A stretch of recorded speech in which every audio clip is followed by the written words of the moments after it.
मैं हर एक बच्चे को बोलता हूं बायोलॉजी और केमिस्ट्री के पॉइंट ऑफ व्यू से 2+1 का फायदा उठाओ। अब ये क्या है मैं आपको बताता हूं। आपको क्या करना है, केमिस्ट्री की बुक को पहली बार 2+1 का मतलब टोटल 3 बार रीडिंग करना है, लेकिन 2+1 का सेंस बताता हूं।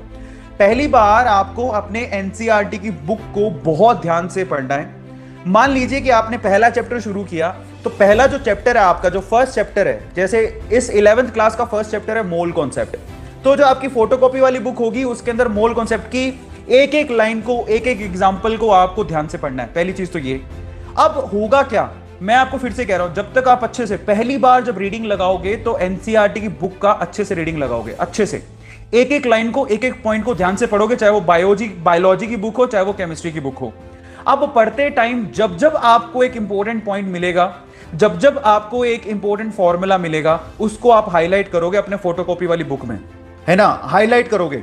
तो पहली बार का रिवीजन आपका कैसा होना चाहिए, पहली बार का रिवीजन बहुत ही आराम से, शार्पली एक एक लाइन को आपको पढ़ना है और वहां पर जो फॉर्मूला दिया हुआ है उसको हाईलाइट करना है, जो इंपॉर्टेंट लाइन दी हुई है उसको हाईलाइट करना है, जिसे जब दोबारा पढ़ोगे, 2+1 का मतलब आपको दूसरी बार भी रीड करना है, जब दोबारा पढ़ोगे तो आप सिर्फ उन पॉइंट्स को पढ़ोगे।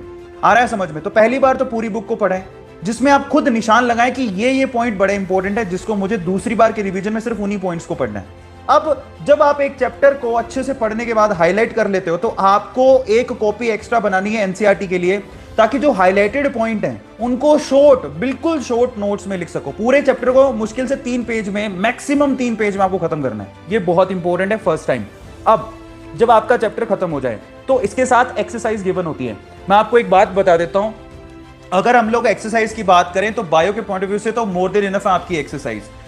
अब आपको क्या करना है, पहले एमसीक्यू सोल्व नहीं करने, पहले आपको एनसीईआरटी के क्वेश्चन लगाने हैं। ये जितने क्वेश्चन दिए हुए हैं ना, ये सारे एक्सरसाइज के क्वेश्चन आपको लगाने, ये एनसीईआरटी पढ़ने का सबसे अच्छा तरीका है। अब पहली बार हो गया। अब पहली बार में आप लोगों ने क्या किया, पहली बार में फोटोकॉपी निकलवाई। फोटोकॉपी निकलवाने के बाद आपने पूरे चैप्टर की एक एक लाइन को ध्यान से पढ़ा।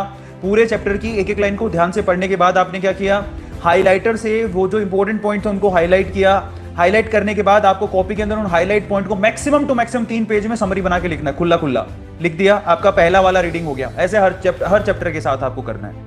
अब दूसरी रीडिंग में क्या करना है आपको, जरा ध्यान से समझिएगा। अब सेकंड 2+1 है तो दूसरी रीडिंग में क्या करना है, जो हाईलाइटेड पॉइंट थे, ठीक है, उनको ही, सिर्फ उनको आपको दूसरी बार में रीड करना है, हाईलाइटेड पॉइंट को, और फिर आपके एक्सरसाइज के क्वेश्चन और एमसीक्यूज दोबारा करने हैं। साथ ही साथ आपको क्या करना है, जो समरी आपने 3 पेज में बनाई थी, अब आपको वही समरी सिर्फ 1 पेज में खत्म करनी है। जो थर्ड टाइम रीडिंग लगानी है आपको, तीसरी बार एनसीईआरटी की, वो लगानी है एग्जाम के पास।